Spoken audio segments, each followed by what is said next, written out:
Hello, it's Reija and welcome to another video. Today I am going to be sharing with you my July reading wrap-up. I hope you will enjoy.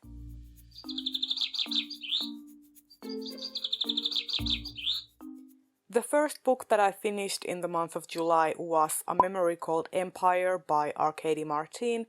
This is her first published novel and I really liked it. It took me almost an entire month to read. Like, I started it in late June and it took me like almost probably 3 weeks to finish.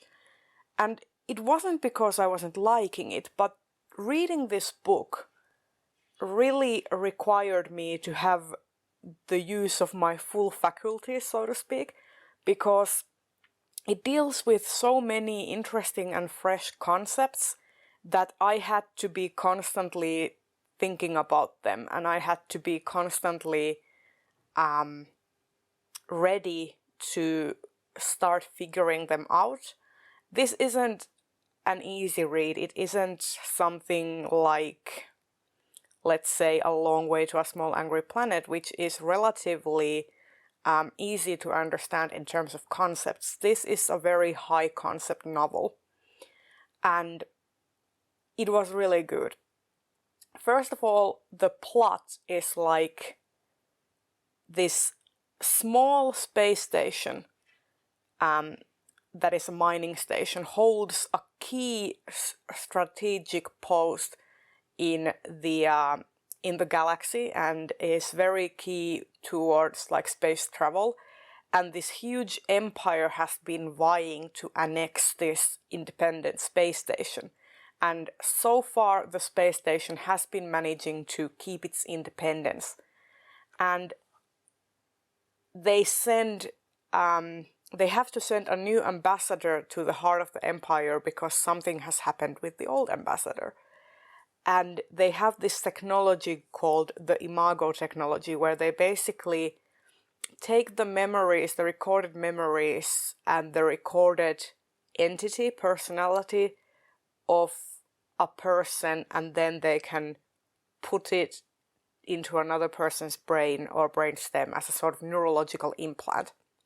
And that way there is this recorded memory being passed down from generation to generation, and it's sort of like these implants kind of compile on top of each other, so to speak, and it's just... it was really interesting. I really like that, and it's all about this underdog person, like a fish out of water story, because something goes wrong with the new ambassador's Mahit's Imago, and she basically is kept from having the knowledge that she is entitled to. And it's about her finding her way in this new planet where she's been wanting to go to all her life, and kind of she has this kind of fangirlish attitude towards the empire. She's been raised with the empire's media and poetry, and she has always loved it, and she has always wanted to go and live in the empire and possibly get her citizenship. So she has a really sort of like idolizing relationship, and then she goes there and it is not what she expected. It's kind of like shattering her her initial feelings and thoughts about the empire. And I find that fascinating. This book deals with themes like cultural imperialism. It deals with themes of identity and personhood and what makes a person. It deals with death anxiety. Like, this is such a layered story, and I really liked it. I will say that at times the pacing was a bit off. Like, this book takes place in the span of about about a week in terms of like the main plot, and much of that is Mahit trying to navigate the society and trying to find her bearings while also dodging various attempts on her life because of what happened to her predecessor. And at times it is very slow, and then when you get to the end, things start escalating and it starts getting really fast. So I thought that the pacing could have used a little bit of polishing. And the other thing was that I feel like some of the information that was kept from Mahit throughout the story was a little bit artificial. Like, I felt that there was a kind of authorial sort of meddling going on, like it didn't feel organic, that some of the information that should have been in Mahit's possession wasn't, you know. But other than that, I really liked it. I think this was an extremely strong debut, and I can't wait to see what happens in the next installment, because I think this is going to be a series, and I gave this book 4 stars. The next book that I finished in the month of July was Gentleman Jack, The Real Anne Lister. This was a collection of excerpts from Anne Lister's diaries compiled by Soma and Sally Wainwright. And this was a companion novel to the TV series, which is airing on BBC and HBO. And if you want a full detailed account of Anne Lister's life, I'd say that this book isn't for you, because it only really deals with Anne Lister's relationship with Anne Walker and that sort of courtship that they had.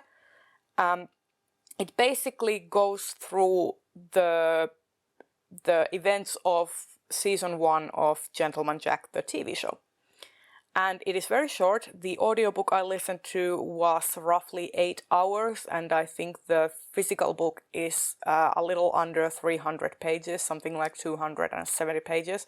So very short, but it was really enjoyable nonetheless. I think the audio narration was done superbly, and especially as I was watching the TV show while also listening to the audio, it gave historical context to a lot of the things that were in the TV show, and also it made me realize which point in the TV show were dramatized for narrative purposes.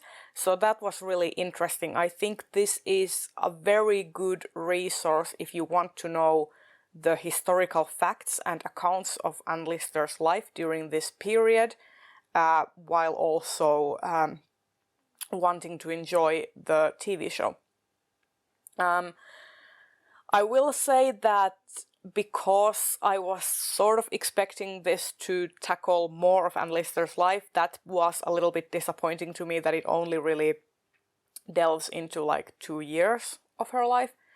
And some minute details about her past history and her past relationships did get into the tie-in novel, but only as to make you understand why Anne Lister had these relationships with various people and how they affected her mental state.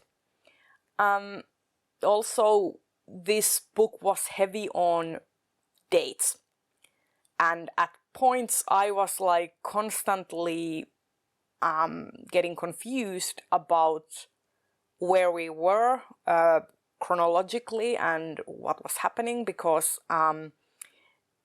you get so inundated with various dates and like times that it becomes impossible to remember all of them.